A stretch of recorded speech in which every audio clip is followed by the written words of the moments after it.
Colonel साहब की पहले तो इस बात को मैं ये कहूँगा कि उन्होंने कहा कि किस किस को रकूम किस किस के खाते में देते रहे हैं।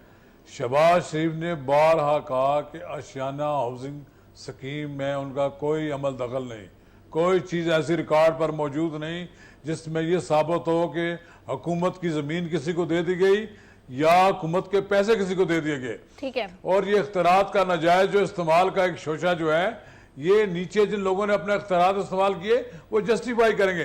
एक तरफ तो नैब उनको पकड़ कर अंदर गिरफ्तार कर लेती है और दूसरी तरफ नैब पीटीआई के जब लोगों को इन्वेस्टिगेट करती है उनकी जमानतें हो जाती हैं। ये दोहरा जो नैब का जो मयार है, एक तो मैं इसकी बात करता हूँ।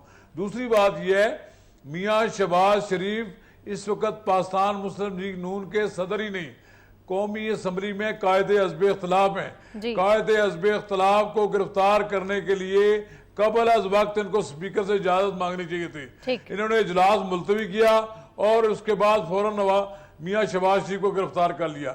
ये इतनी कमजोर हुकूमत है कि पहले तो ये जनाब खड़ी हो जाती है कि हम आपकी बात नहीं मानते।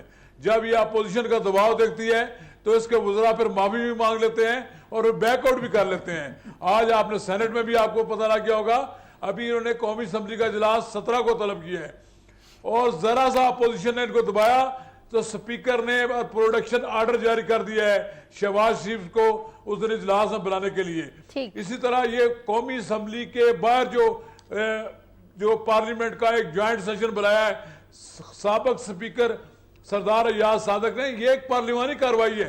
ये माजी में होता रहा है, लेकिन यहां तो ये होता रहा है कि यहां तो पार्लियामेंट के बाहर कपड़े धोते रहे ये लोग। ये पार्लियामेंट पर इन्होंने कब्जा करने की कोशिश की है, इन्होंने पार्लियामेंट को चलने नहीं दिया। अब ये रवायात इनकी कायम की हुई है, इनको भुगतना पड़ेगा।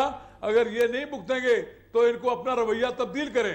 इनको चाहिए जो हुकूमत ज्यादा से ज्यादा अपोजिशन को अकोमोडेट करती है उसकी ज्यादा उम्र होती है। ठीक, नवाज रजा का पॉइंट तो आपका क्लियर है, लेकिन नैब के पीछे हुकूमत और हुकूमत के पीछे एस्टैब्लिशमेंट, इन तीनों की तरफ इशारा है।